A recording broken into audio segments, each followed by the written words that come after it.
This week we are covering the topic of atomic spectroscopy. So let's first start with talking about the principles of atomic spectroscopy.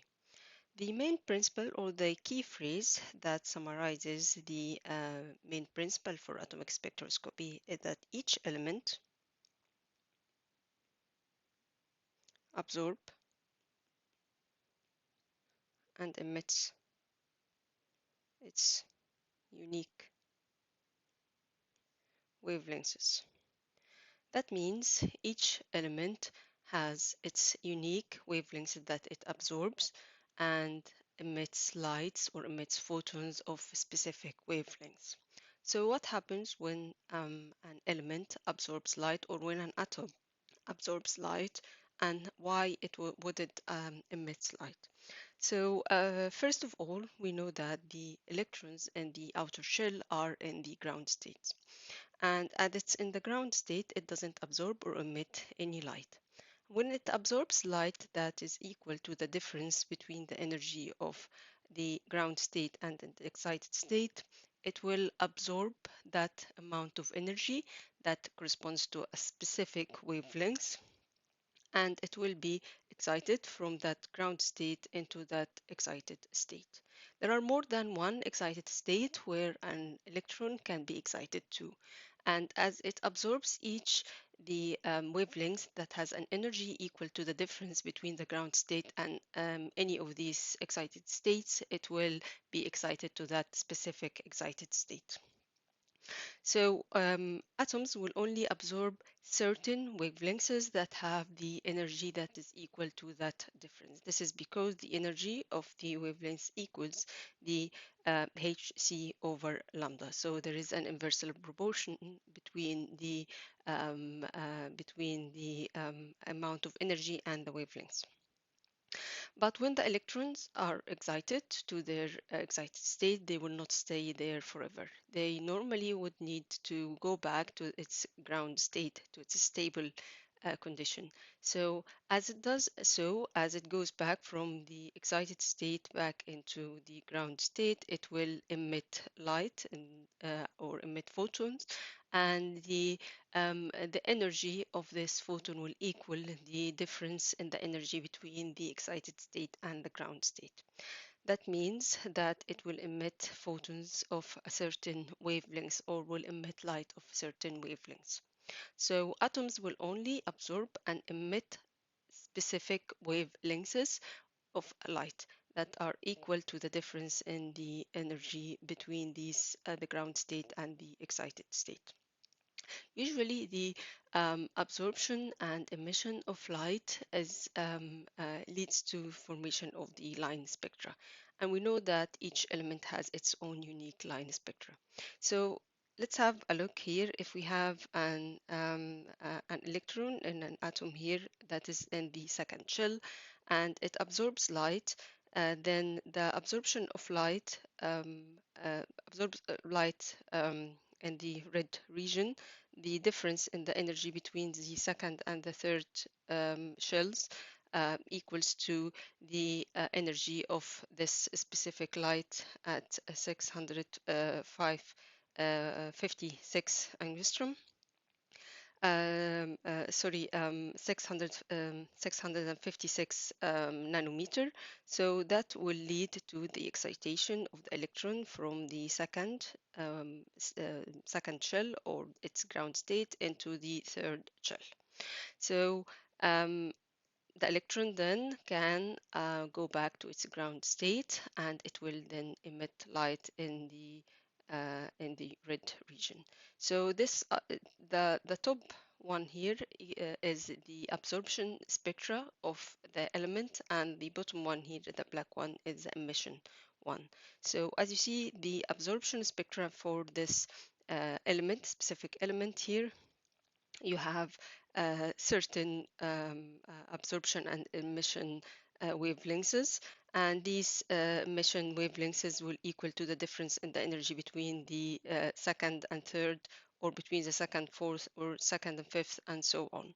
So each of these will reflect the difference in the energy between the ground state and the excited state. And as the electron will go back to its ground state, it will emit the same amount of energy, so it will have photons of the same wavelength. This leads to the formation of the emission spectra.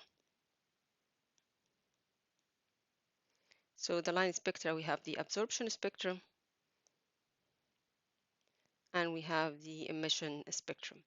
These are fingerprints for each element and they have the exact same wavelengths for the absorption and the emission. The only difference is the absorption spectra appears as black lines on the continuous spectrum while the emission spectra appears as uh, colored lines on a black background. So the atomic spectroscopy will make use of this specific property of atoms and will allow the atoms either to be to absorb its specific wavelengths and to be for the electron to be excited, and then we will measure the amount of energy that has been absorbed, or the amount of light, the intensity, the reduction in the intensity of light, or the amount of light that has been absorbed. Or for emission spectroscopy, we will allow the electrons to be excited, and then as it goes back to its ground state, we will measure the amount of light that will be emitted from the excited electrons. These are the different line spectrum of different elements, as you see here. So if you have sodium, hydrogen, calcium, and so on, each of these has its specific wavelengths in the emission spectra. And this is corresponding to the same wavelengths that you can see on the absorption spectrum. So what are the main principle of the atomic spectroscopy, or how can we use this property or this principle in our instrument? So the first thing we have been talking about here, we said it's an atom. It's atomic spectroscopy. So we are talking about atoms, not compounds or complexes or anything. So we need our elements to be in its atomic, to be in their atomic state. So in order to achieve that, we need first to use flame, or we need to use a source of heat, very hot source of heat. So this can be flames or ICP, inductively coupled plasma, or furnaces. So there are different types of heat source.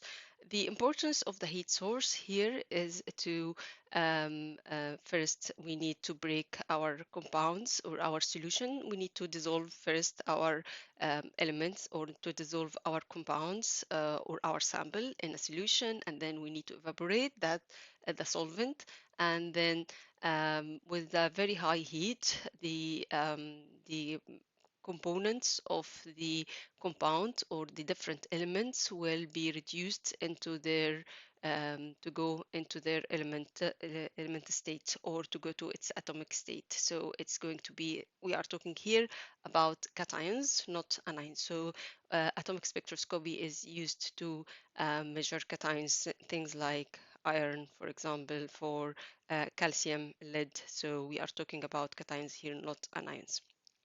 So they will be reduced into its atomic state. So we have to get it as atoms first. So we use flames, or we use source of heat that has very high temperature that can be between 300 and 3000 and 6000 Kelvin. So this is the first thing, we need to atomize our sample. So now we have our sample as atoms in the flame.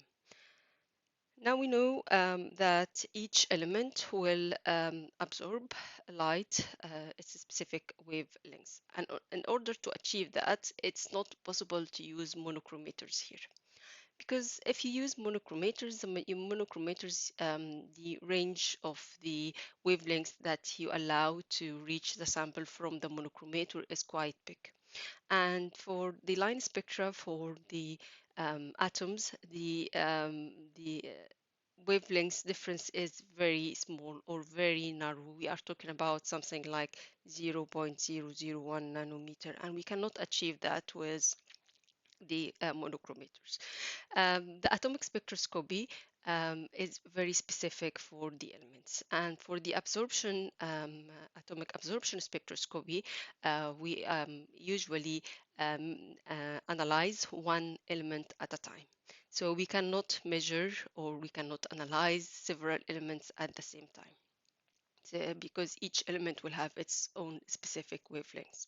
So in order to achieve that type of specificity, we need to use a certain source of light that will only give us these specific wavelengths uh, which are specific for that particular element.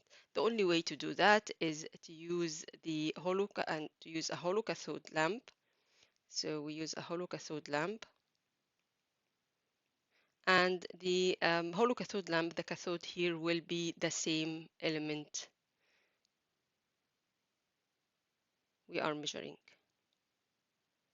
or we are analyzing. So that's specific because we, for example, if we want to analyze the iron, we need to use iron here. If we want to analyze calcium, we need to use calcium as a cathode in the hollow cathode lamp, and so on. So each element has its specific hollow cathode lamp. Why do we use the same element? Because this particular cathode will emit these specific wavelengths which are specific for that element, because it will only emit the wavelengths of that element. So if we have sodium in our sample and we want to analyze it, or we want to specifically test if we have sodium in our sample, if it's a qualitative analysis, then we need to use a hollow cathode lamp with a sodium cathode. Then the light emitted here will only be the wavelengths specific for sodium.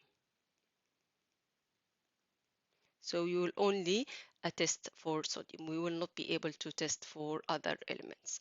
So we have our sample and our elements here in the flame, and we will shine the light that comes from the hollow cathode lamp into the flame. And the element here will absorb these specific wavelengths, and that will lead to the amount of light that will come out, or the intensity of light will be reduced. So we have a detector. So we have then we have the second thing is that we have a monochromator here.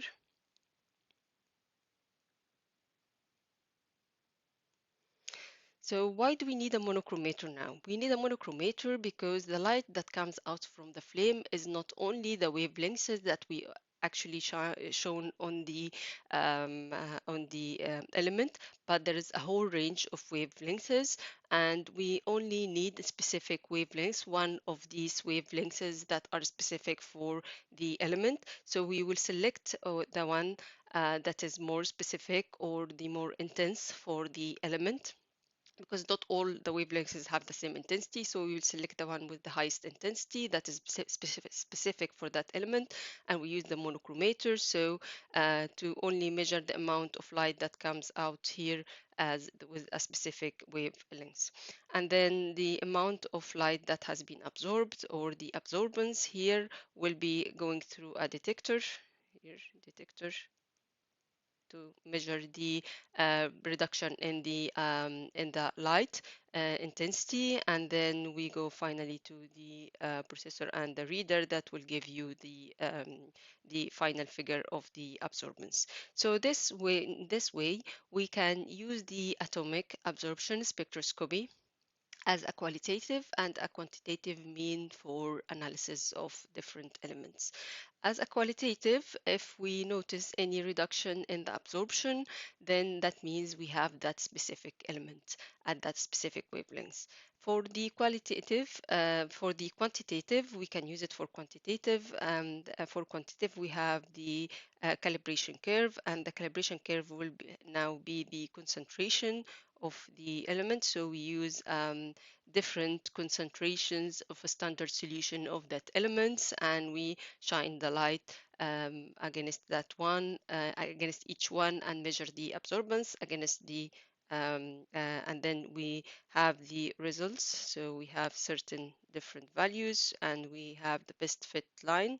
So the best fit line that should pass through the origin here will give us the calibration curve. And then, in the same way as we used the calibration curve before, so the absorbance that we have from the sample, we can then use this calibration curve to find the concentration of that element in the sample. So this is a mean of quantitative analysis of our compound. So the atomic absorption spectroscopy, and for short we use it AAS, atomic absorption spectroscopy, and atomic is this, it depends on this principle. The atomic emission spectroscopy, the only difference in this case that instead of using the lamp, we don't need to shine light on the element, but rather we use very high temperature here, and this the so instead of using flames or furnaces, we usually use what is called ICP, which is inductively coupled plasma, and we will talk about that in more details in this lecture.